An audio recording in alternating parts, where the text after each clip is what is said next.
conversation was with Commander Bruin, who was at the President's bedside. The Admiral said that Bruin had told him that he was certain Mr. Roosevelt had suffered a cerebral hemorrhage. He did not regain consciousness, and he died peacefully at 3:35 p.m. The President was in apparent excellent health right up to the last. Commander Bruin saw him at mid-morning. The commander said, "The President was in excellent spirits this morning. I saw him at 9:30. At 1 o'clock this afternoon, he was sitting in a chair in the little White House where sketches were being made of him by an artist. Suddenly, he complained of a severe headache in the rear of the head. In a few minutes, a very few minutes, he lost consciousness. He was seen by me at 1:30. He did not regain consciousness again." With the President at his bedside when he died, in addition to Dr. Quallen and Dr. Bruin, and Dr. Bruin's assistant, Lieutenant Commander George Fox, were his secretary and close friend, William D. Hassett, and his personal secretary, Miss Grace Tully, and two cousins, Miss Margaret Dupley and Miss Laura Delano, who had accompanied the President to Warm Springs. The suddenness of the attack, which terminated the career of one of America's greatest presidents, was indicated by his plans for the day. An old-time Georgia barbecue had been arranged for the President and a few close associates, together with friends he had made over the years around his second home in Georgia. The President planned to attend this barbecue, held at a cottage of the mayor of Warm Springs, Fred Alcorn, on top of Pine Mountain, not far from the President's cottage. A short while ago, I came back to this country after 6 months spent on the Western and Mediterranean front as a war correspondent. During that period, during many a long day of waiting for battle or a long evening with shells passing back and forth overhead, or buzz bombs maybe, or listening to an aerial attack, I talked with American combat soldiers about many things. The combat soldier usually is not much of a talker. The more he sees of combat, the less he talks of the things in civilian life he has come to regard as unimportant, such as, for instance, issues of domestic politics. But Franklin D. Roosevelt was, for most American combat soldiers, I think, a man who far transcended issues of domestic and even international politics, using the word politics in its sense of partisan pettiness and struggle. Franklin D. Roosevelt was a commander-in-chief primarily, and a good one. I found that usually the American combat soldier thought of him in that way first, and as a president or head of the Democratic Party or New Deal leader after.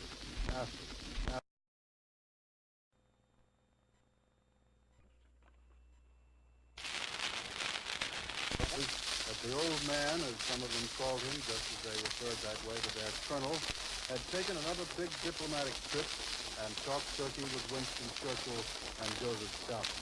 I heard many an admiring remark about his prowess as a negotiator, coming from soldiers whose right arms were pledged to bring democracy back to the whole world, and who sometimes told me, in their sometimes inarticulate fashion, that FDR was fighting around conference tables for the same things they were fighting for in the mud and blood of France and Belgium and the peaceful Islam. I heard many a combat soldier say or indicate by his attitude that he had confidence in the President of the United States in a mighty, uncertain world.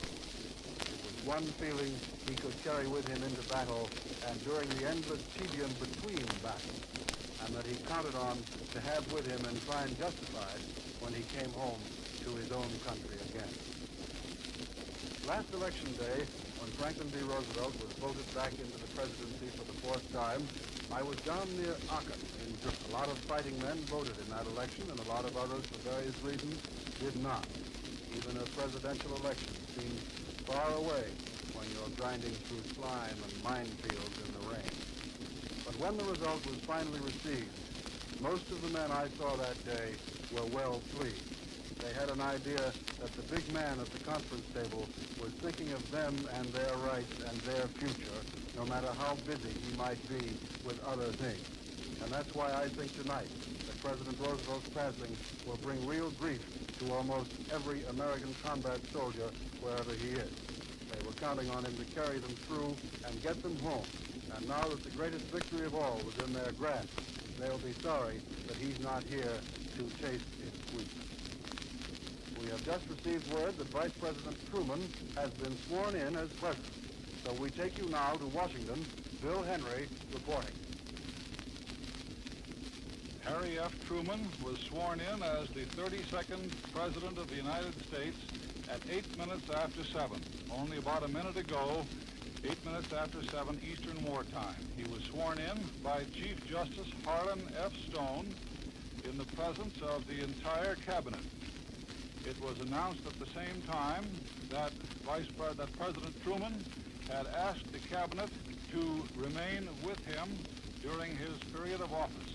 And so the cabinet will remain Secretary of State Edward Stettinius, Secretary of the Treasury Henry Morgenthau, Secretary of War Henry C. Simpson, Attorney General Francis Biddle, Postmaster General Frank Walker, Secretary of the Navy James Forrestal, Secretary of the Interior Harold Ickes, Secretary of Agriculture Claude Wickard, Secretary of Commerce Henry Wallace, and Secretary of Labor Francis Perkins.